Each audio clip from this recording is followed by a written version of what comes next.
O termo palhaço surgiu na Itália há muito tempo atrás, quando alguns artistas de rua se fantasiavam de espantalhos. O público que observava o grupo dizia: os homens de palha, os palhaços. Esses artistas responsáveis pela arte de fazer rir traziam leveza em tempos difíceis e alegravam todas as classes sociais. E através do riso criticavam os problemas da realidade cotidiana. Mas qual seria a relação entre o palhaço e as estruturas sociais na atualidade? Para falar sobre o papel do palhaço na sociedade, recebemos no programa de hoje o escritor e palhaço, Cláudio Tebas. Olá, seja bem-vindo, eu sou Joel Scala. Está começando o Observatório do Terceiro Setor, o olhar da cidadania.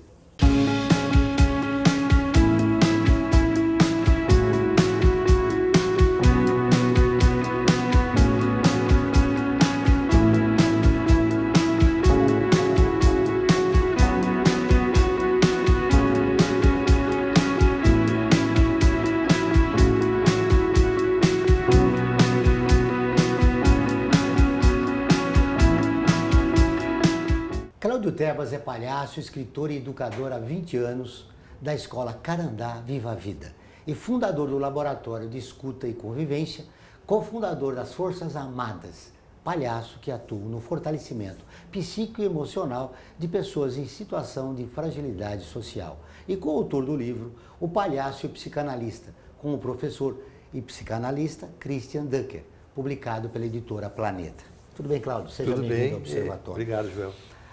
Ao longo do tempo, a figura do palhaço sofreu transformações, né, ao longo da história. Eu acho que o legal é ser isso, né? Ele ser mutante mesmo. Mas tem uma coisa que não muda. O palhaço, ele é um contestador pela sua natureza, assim. Ele tem uma função social de revelar o que está por trás daquilo que ninguém aceita ver. E ele é que nem aquele menino que fala, o rei está nu. Isso, então, ele pode estar no circo, pode estar na rua, pode estar no hospital, pode estar em qualquer ambiente. E isso permanece nele. E também a busca do diálogo e da espontaneidade. Super do diálogo, ainda mais num mundo que a gente vive tão avesso ao diálogo, tão proposto a monólogos, né, e achar que todo mundo tem uma verdade para falar e não importa a verdade do outro. Dessa forma, o palhaço também atua como esse cara que vai para trás das aparências e nos revela a necessidade de a gente voltar a se escutar. Poucas pessoas reconhecem a profundidade desse personagem, o palhaço. Por quê? Porque as pessoas associam mesmo o palhaço a um personagem que nos vai fazer rir. E é. Mas o riso do palhaço é diferente do riso do humorista. Do humorista você ri da piada, do palhaço você ri dele. Então, quando todo mundo vai no circo, as pessoas vão no circo levadas por um desejo de se encantar. A gente não faz aquilo que os circenses fazem, equilibram 500 coisas ao mesmo tempo, a gente não tem aquele corpo, né? A gente não voa. Mas aí quando a gente não está mais aguentando o insuperável, vem o palhaço e cai. E quando o palhaço cai, a gente aplaude. Então a gente está aplaudindo a si mesmo, a nossa inadequação, né? Então o palhaço ele nos revela, enquanto todo o resto do circo nos inspira a sonhar, o palhaço nos inspira a perseverar. Que é possível ser ridículo, né? Não ter medo do ridículo, né? Acho que é impossível não ser ridículo e é possível não ter medo. Acho que esse é o desafio da gente, assim, a gente se aceitar e trabalhar com isso de maneira mais leve, mais delicada, porque todo mundo é imperfeito, né?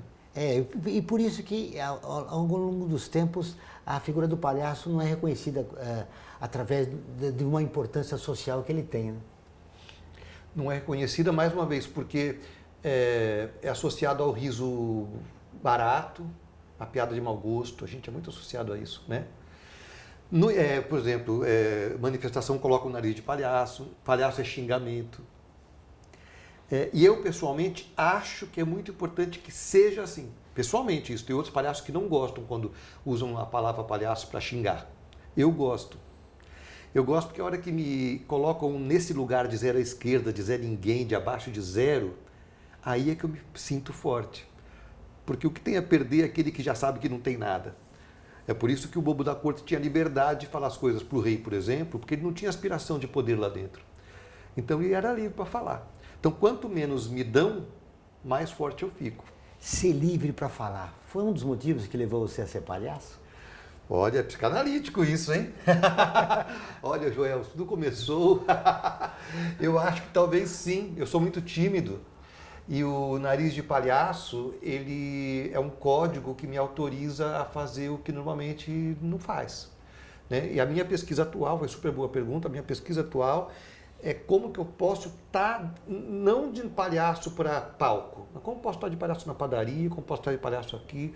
O nariz de palhaço ele é só um volume que me autoriza algumas rebeldias. Mas eu tento treinar o tempo inteiro qual que seria o meu olhar de palhaço o tempo inteiro sobre o mundo, esse olhar torto. E esse olhar sobre o mundo, Cláudio, nos dias de hoje, como é que você vê o palhaço Cláudio Tebas vê o mundo hoje? Puxa, eu não consigo desassociar o mundo do Brasil, né?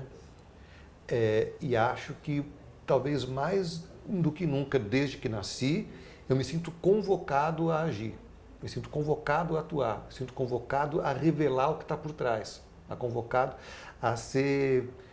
quanto mais dureza tem, mais leveza eu vou levar, porque acho que a gente cria esse contraponto. E leveza não é falta de profundidade. A gente confunde isso, né? Leve com superficial. Você pode ser muito leve, porque a leveza é que autoriza o outro, quando o outro vê, ele já está mergulhado numa profundidade que se você chegar no embate, ele não consegue. Então, a minha atuação no mundo é jogar, é brincar. Acho que o brincar é absolutamente subversivo. E através da brincadeira, você acha que a gente pode superar essa crise que o país vive hoje? Eu acho que sim. Eu acho que sim, considerando que brincadeira é uma coisa super séria, né? Sem brincar, a gente não vive, né? Então, eu acho que a brincadeira ela pode revelar aspectos ocultos. A gente fala no livro, que depois talvez a gente fale dele, da escuta lúdica. A escuta que emerge quando a gente acessa um estado lúdico. Que é a ludicidade, ela permite que você veja algo que está atrás da realidade. A realidade que você está vendo não é a única possível. Quando você brinca, você enxerga coisas que estavam ali escondidas no outro, dentro do outro. E a busca desse desconhecido é uma das preocupações do seu livro, O Palhaço e Psicanalista, né? Que sempre está em busca de escutar o próximo, né? Que é a grande dificuldade dos momentos de hoje. Né? Super. Acho que o desafio é escutar o outro para além das palavras dele, sabe? Porque a palavra dele pode estar a serviço de ocultá-lo mesmo, né? Então, eu sempre converso isso com professores, o quanto que é importante a gente educar nossas crianças a realmente educar para chegar dentro do outro, pegar aquela partícula do outro que tem a ver com você também, que só quando a gente se identifica com o outro, a gente consegue compreender que todo o resto pode ser estratégia para ser feliz, por exemplo. Mas ser feliz nós dois queremos, a estratégia difere. Você pode ser de esquema direito, esquema esquerdo, todos os dois querem ser felizes. Então, quando você encontra uma partícula de si no outro, isso te fortalece para superar as diferenças. Então, acho que o desafio é realmente tentar escutar profundamente o outro. Essa que é a grande dificuldade, né? Superar o individualismo. Né? As pessoas estão muito solitárias e muito encerradas em si mesmas. Né? Na defesa, encerradas, e por medo de encontrar uma partícula de si justamente em quem você odeia, então eu vou te colocando uma monstruosidade em cima e ao mesmo tempo que eu me defendo de você, eu me afasto de tudo também. Né? Muito bem, Cláudio. Todas as terças e quintas-feiras, ao vivo, às 14 horas, tem programa de rádio Observatório do Terceiro Setor, onde recebemos especialistas que, junto com os ouvintes, debatem os principais temas da atualidade e do terceiro setor. Você pode ouvir pela Rádio Trianon AM 740 ou em qualquer lugar do mundo, pela internet, do seu celular, computador ou tablet, pelo link que aparece na sua tela. Voltamos depois do intervalo. A FIA é muito mais que uma escola de negócios. É graduação, pós-graduação, MBA, mestrado e consultoria para empresas. Isso faz diferença. Conheça a FIA. Olá, eu sou Laura Gelbert, da ONU News. Notícias das Nações Unidas e do mundo você acompanha na página e nos programas do Observatório do Terceiro Setor, parceiro da ONU News. E para acompanhar diretamente a ONU News em português, acesse nossa página e redes sociais. Até lá!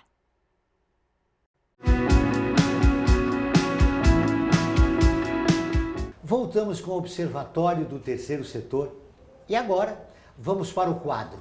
Você conhece? Vindo da pobreza, ele conseguiu ser o primeiro presidente negro do Brasil e sofreu tanto preconceito que recorreu a maquiagens para ocultar a sua negritude. Nilo Peçanha. Você conhece? Filho de Sebastião de Souza Peçanha, padeiro, e Joaquina Anália de Sá Freire, Nilo Peçanha nasceu em 2 de outubro de 1867 em Campos do Goitacazes. Teve infância humilde, vivida na periferia de sua cidade natal.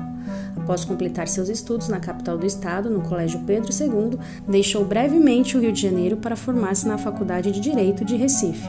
Ao retornar, foi advogado e jornalista, militando pela abolição da escravatura e pela República. Após o golpe republicano, foi eleito deputado da Assembleia Nacional Constituinte, pelo Partido Republicano em 1890. Foi deputado estadual pelo Rio de Janeiro entre 1891 e 1903. Casou-se com Ana de Castro Belisário Soares de Souza, conhecida como Anita, descendente de família aristocratas e ricas. O casamento foi um escândalo social, pois a noiva teve que fugir de casa para se casar com um pobre mulato, embora político promissor. Elegeu-se ainda presidente do estado do Rio de Janeiro em 1903, cargo equivalente ao de um governador de estado nos dias de hoje, recebendo boa avaliação de sua gestão. Antes de concluir o mandato no Executivo Fluminense, venceu as eleições para a vice-presidência da República na chapa de Afonso Pena, em 1906. Com a morte do mandatário, em 1909, assumiu a presidência do país, cargo que ocupou durante 17 meses. Seu governo é conhecido pela criação do primeiro Sistema Nacional de Escolas Técnicas, além de ter ficado marcado pela crise na relação entre oligarquias de São Paulo e Minas Gerais. Ao longo de sua vida pública, foi alvo frequente de ofensas racistas veiculadas pela imprensa local, que o descrevia como mulato e atacava sua honra por meio de charges e piadas racistas. A elite o conhecia como mulato do Morro do Cocô. Tamanho preconceito fez com que Nilo recorresse até ao uso de maquiagens que ocultavam sua negritude em fotografias.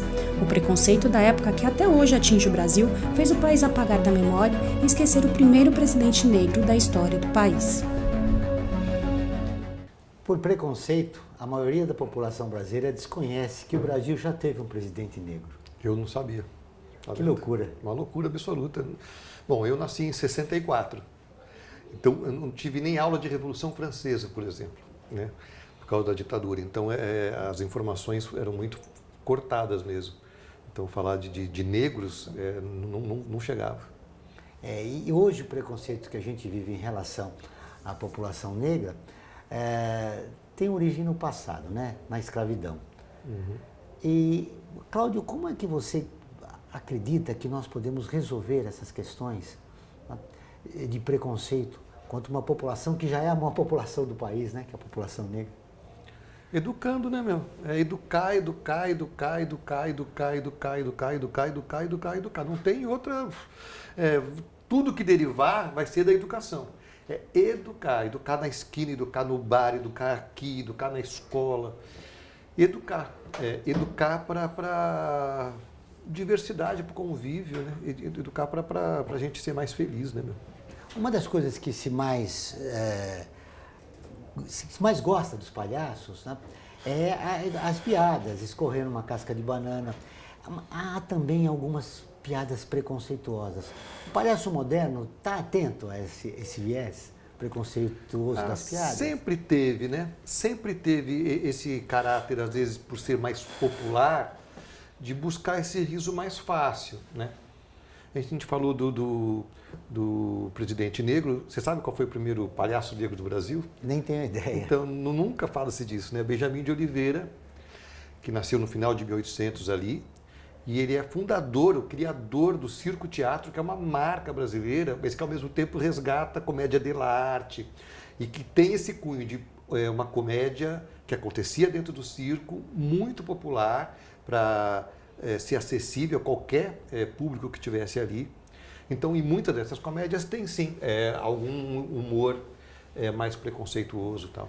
Viu como é importante a gente resgatar a nossa história? A história do país através de um presidente negro. E agora a história do circo, né, e do palhaço, o primeiro palhaço, que foi importante, né, na construção desse imaginário, desse personagem que é querido por inúmeras, né, gerações. Nossa, eu fico imaginando, conversando com você agora, me ocorre isso, como seria importante se a gente pudesse relembrar a nossas crianças, todo mundo, desse palhaço negro. Porque lembra de um palhaço da televisão? É branco, né? A Relia, o Carequinha, que tive a oportunidade de entrevistá-lo, foi uma entrevista incrível. Mas você lembra de palhaços negros hoje, né? Nem tem, olha, né? Nenhum, né? Não tem. Né? E mostra que é uma população que, como já disse, que a maioria da população brasileira ainda está excluída, né, de algumas atividades. Sim. Bom, o palhaço é o excluído por natureza, né? Mas se você pensar dentro desse grupo de pessoas excluídas, que são os palhaços, ainda tem mais. Você já viu palhaça na televisão? Muito pouco. Tem muitas palhaças extraordinárias. O Brasil tem palhaças que eu considero das melhores do mundo, mas poucas delas têm a visibilidade que tem um palhaço, por exemplo. Muito bem. E como nós mudamos essa realidade, Cláudio? A gente está percebendo que nós estamos desassociados da nossa história, né? Eu acho que a gente está num momento muito de risco mesmo. Mas, sobretudo, me sinto que acordamos. Acho que é importante estar acontecendo o que está acontecendo, de estarem tentando abafar a educação, de estarem liberando mais essas coisas de maltrato do outro, de preconceito, arma, essas coisas. Acho que é importante porque a gente estava amortecido. Agora a gente voltou a falar disso. E a gente só é capaz de transformar se a gente estiver realmente acordado. É isso que a gente quer? Você percebeu nas suas apresentações que no contexto do país a gente vive um clima de ódio, né? E muita polarização política. Oxe. Você percebeu que as pessoas estão mais individualistas? A reação do público é diferente no momento em relação ao contexto do que a gente vive? Caraca! Olha, primeiro que está muita polarização mesmo. Um amigo meu, palhaço, falou que ano passado na casa dele não teve Natal, teve Halloween. Por causa das tretas familiares, o WhatsApp, tinha gente que brigava e tal. E sinto que as plateias todas estão mais reativas. Está todo mundo com a flor da pele, com os anticorpos ligados. Então, é um desafio também conseguir fazer que o humor chegue a todos. E para que eu consiga fazer que ele chegue a todos, eu tenho que lembrar que o humor ele tem que ser crítico, mas nunca ofensivo. Porque se eu te ofendo, você se afasta. Mas se eu faço você pensar, talvez você tenha a oportunidade de pensar sobre aquilo e mudar, né? Um grande segredo é resgatar esse diálogo. Mas como, né? A gente vai conversar ao longo do programa sobre isso. Agora eu vou fazer um convite a você que está nos acompanhando para curtir a página do Observatório do Terceiro Setor no Facebook. Ela é visualizada por mais de 700 mil pessoas por semana. Está sempre atualizada com notícias do terceiro setor, do Brasil e do mundo. Faça como mais de 400 mil pessoas e siga a nossa página. Agora nós vamos para um rápido intervalo, mas antes você vai conhecer um dos artigos da Declaração Universal dos Direitos Humanos, que faz parte da campanha do Observatório. Direitos humanos são direitos de todos.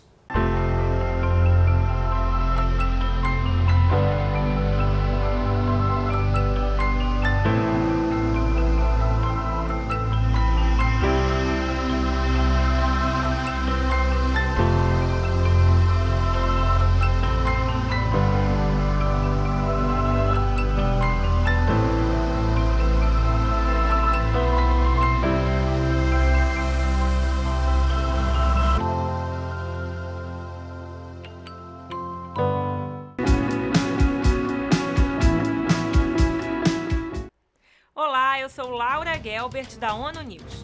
Notícias das Nações Unidas e do mundo você acompanha na página e nos programas do Observatório do Terceiro Setor, parceiro da ONU News. E para acompanhar diretamente a ONU News em português, acesse nossa página e redes sociais. Até lá!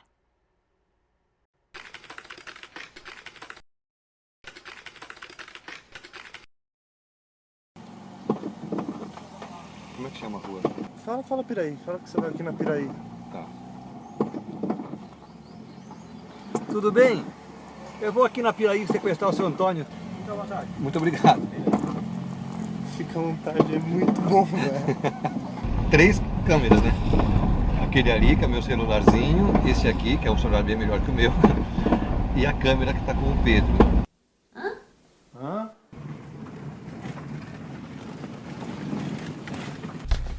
Assim, é isso?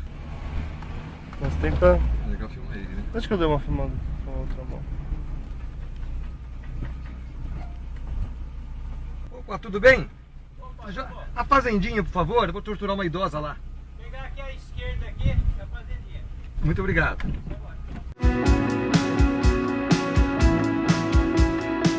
Estamos de volta com o programa do Observatório do Terceiro Setor, o Olhar da Cidadania. Não esqueça, todas as quartas-feiras, às 17 horas, tem programa Olhar da Cidadania na Rádio USP, com temas da atualidade e dos direitos humanos. Anote, às quartas-feiras, às 17 horas, na Rádio USP, em São Paulo, 93,7 FM, em Ribeirão Preto, 107,9 FM.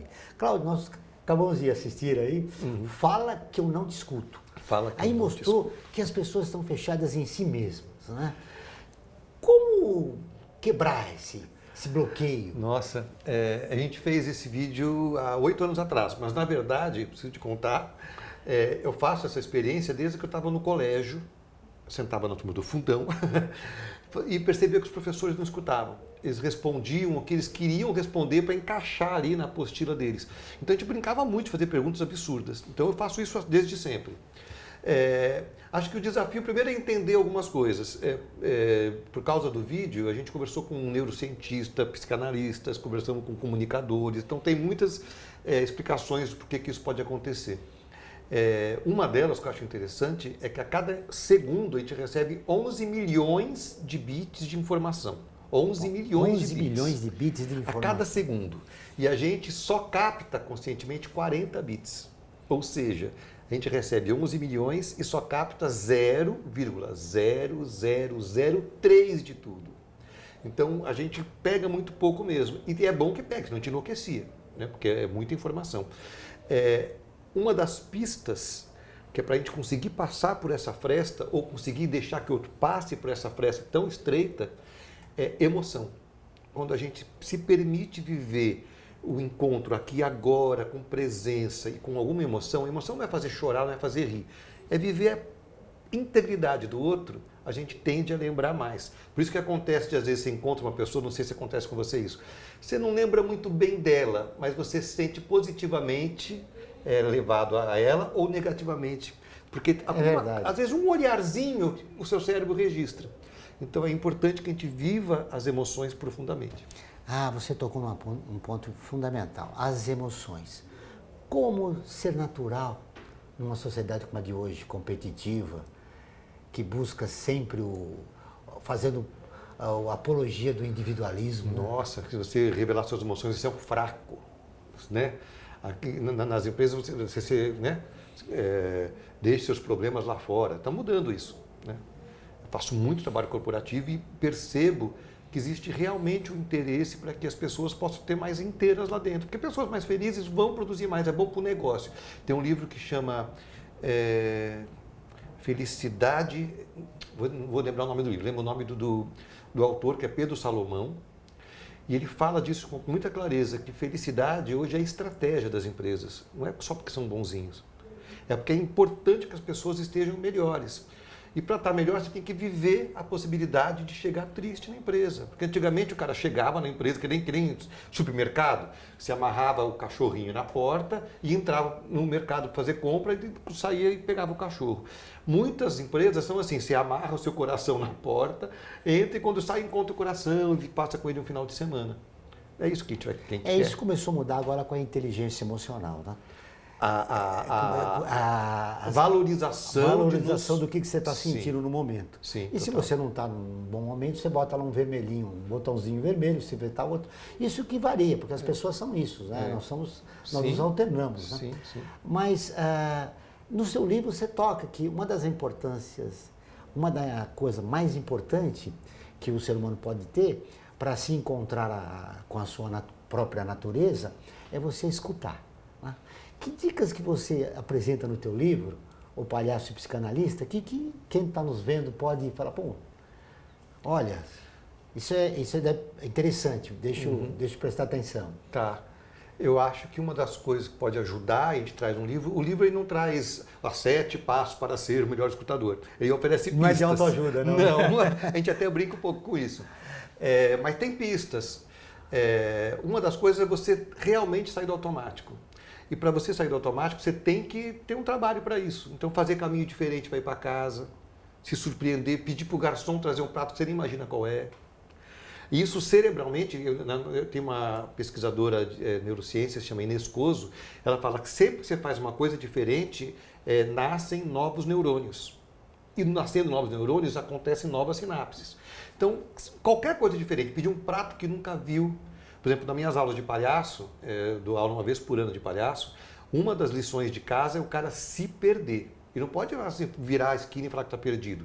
É se perder mesmo. Então tem alunos que se vendam, pedem para algum motorista deixar ele longe, porque ele recobra a perplexidade. E acho que a perplexidade nos devolve para o sentido de não se automatizar. E aí a gente consegue escutar melhor o mundo. Muito bem, usar a criatividade no ato de viver, né? Com emoção e com espontaneidade. E é impossível ser criativo se não viver a emoção. A criatividade não está aqui, a criatividade está aqui. Muito bem. Cláudio, para a gente fechar nossa entrevista, o importante no livro, me parece que você e o Christian Ducker curtiram muito, né, fazê-lo, né? Foi incrível, foi uma viagem. Foi um encontro de humanidades, né? Foi, tem sido. Cada vez que a gente se encontra, a gente aprende muito com o outro. Como provocar esse encontro fora do livro? Porque no livro a gente lê, você falou mesmo agora, olha, procure coisas novas, busque o desconhecido, faça coisas que você nunca fez, como, por exemplo, buscar um novo caminho, né? Você acabou de falar agora. Mas isso, o pontapé inicial, o palhaço diria o que para essa sociedade se livrar dessa programação? Olha, eu vou dar esse exemplo falando daqui. Eu falei para vocês e falei para o pessoal aqui do estúdio o quanto fui bem recebido e o quanto que ser bem recebido me deixou mais à vontade para ser mais espontâneo. E é verdade isso. Então, acho que a gente está encontrando muito com o outro de uma forma muito preparada. E encontros não acontecem no controle. Se eu encontrar com o Joel, prevendo que eu quero que o Joel fale, como que o Joel age, já não estou encontrando com o Joel, estou encontrando com a projeção que eu fiz do Joel. Encontros são feitos onde você está aberto para o descontrole, para o improvável, para o impossível. E então encontrar é realmente entrar numa aventura com o outro. Quem está te vendo fala assim, bom, tudo bem, eu me descontrolo, mas aí vem o medo do desconhecido. Isso é inevitável, o medo, é por isso que a gente tem tanto medo de escutar aqueles que a gente não gosta, porque a gente pode encontrar algo ali que seja parecido com a gente, né? Mas acho que, vou falar como palhaço. O palhaço, ele vive de encontros. Palhaço no hospital, palhaço em campo de refugiado, palhaço em campo de batalha, palhaço na rua. Ele vive de encontrar com o outro. Para suportar o caos, o descontrole, ele tem a sua bagagem, que é a sua experiência de vida. Seus números, essa bagagem ele tem que conhecer bem. Então o palhaço, e acho que todo mundo, não pode confundir chegar preenchido com chegar inteiro. A gente tem que chegar vazio, mas tem que chegar inteiro com o seu repertório, porque conhecer bem o seu repertório, é esse repertório que vai te dar a sensação de ordem para você suportar o caos.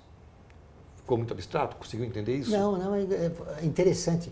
O palhaço tem as suas ferramentas para se comunicar com o teu público, né? E são ferramentas simples porque elas são colocadas através da humanidade do palhaço, da espontaneidade do palhaço. Da espontaneidade, da sinceridade, do encontro verdadeiro, do olho no olho, né? Então, o principal instrumento de trabalho do palhaço é a escuta desse vazio, porque se eu entrar vazio, tem espaço para que você me habite. Se eu entrar cheio, a gente se afasta. Cláudia, a conversa foi muito boa, mas temos que fechar nessa entrevista. Foi um grande prazer te encontrar novamente. Mas mais de 30% das pessoas dizem que não querem conversar com quem pensa diferente delas. Essa é a realidade do Brasil. O que você diria em cima dessa constatação?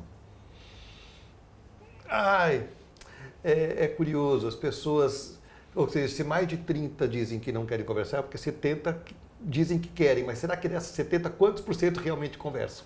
Né? Então, acho que o primeiro passo é você entender que, vou falar uma experiência de palhaço, a vida é como a rua, o palhaço na rua, ele não pode falar para o cachorro não passar, porque ele vai passar. Não pode falar pro bêbado não querer dançar, porque ele vai dançar, e para a sirene da polícia não tocar, porque vai tocar. Então, o melhor é você entender que o imprevisto não interrompe a vida, ele faz parte. Então, já que faz parte, se arrisca. O que eu posso dizer é que essa entrevista foi um grande imprevisto, que eu gostei muito. Lindão. Muito obrigado.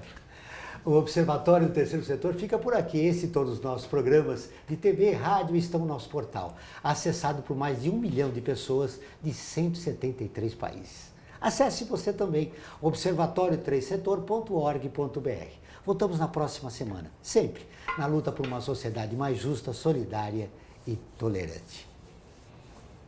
Até o próximo programa.